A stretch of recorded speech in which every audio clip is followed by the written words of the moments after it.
భారత్ మాతాకి జై. 5వ తారీఖు మే నెల 2025 మధ్యాహ్నం 12:30 ఆ ప్రాంతంలో నేను విజయవాడ రైల్వే స్టేషన్కి వచ్చినప్పుడు మన జాతీయ జెండా చిరిగి ఎగరడం నేను గమనించాను. మళ్ళీ నేను తిరిగి మధ్యాహ్నం 3:30 ఆ టైంలో వచ్చేటప్పుడు ఇంక అదే జెండా ఎగరడం నేను గమనించి నేరుగా 1 నెంబర్ ప్లాట్ఫామ్ మీద ఉన్న స్టేషన్ డైరెక్టర్ రూమ్కి అయితే వెళ్ళి మేడం గారికి అయితే నేను కంప్లైంట్ అయితే ఇవ్వడం జరిగింది. నేను బయటకు వచ్చి చూస్తాను ఎప్పుడు వస్తారా, ఆ జెండా మారుస్తారా అని చెప్పి నేను అక్కడే ఎదురు చూస్తున్నాను. గంట ఎదురు చూసినా కూడా అక్కడ ఎటువంటి సిబ్బంది రాలేదు. 5 గంటల ప్రాంతంలో సిబ్బంది వచ్చి జెండాని కిందకి దించి జెండా మార్చే కార్యక్రమం అయితే స్టార్ట్ చేశారు. ఎంతోమంది ప్రాణ త్యాగాలకు ఫలితంగా ఈరోజు మన భారతదేశంలో మన జాతీయ జెండా రెపరెపలాడుతుంది.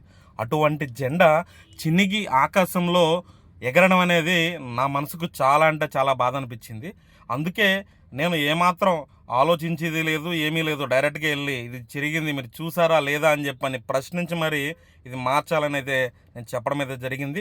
జెండా మార్చడం అనేది ఒక సాధారణమైన విషయం అయితే కాదు. జెండా మార్చేటప్పుడు ఆ జెండా నేల మీద పడకూడదు, చేతుల మీదుగానే ఫోల్డ్ చేసి చాలా గౌరవంగా ఆ జెండాని భద్రపరచాల్సిన అవసరం ఉంటుంది. అదేవిధంగా కొత్త జెండాని కూడా అంతే గౌరవంగా ఏర్పాటు చేయవలసిన అవసరం అయితే ఉంటుంది. ఇదంతా ఈ ప్రక్రియ అయితే మనం చూడొచ్చు.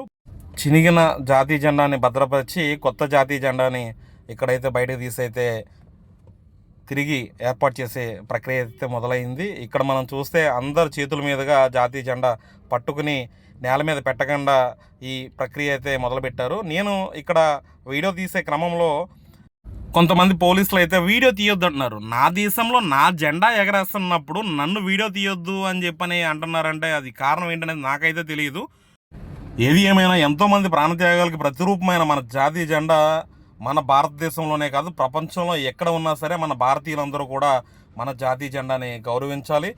మన దేశంలోనే కాదు ప్రపంచంలో ఎక్కడైనా సరే మన జాతీయ జెండాని అగౌరవపరిచేలాగా లేదంటే ఇబ్బందికరంగా పరిస్థితులు ఎక్కడున్నా సరే మనం ఖచ్చితంగా ప్రశ్నించాలి. తిరిగి సాయంత్రం 5:55 మన మువ్వెన్నెల జాతీయ జెండా విజయవాడ రైల్వే స్టేషన్ ప్రాంతంలో చాలా అద్భుతంగా గాలిలో ఎగరడం అయితే జరిగింది. భారత్ మాతకి జై.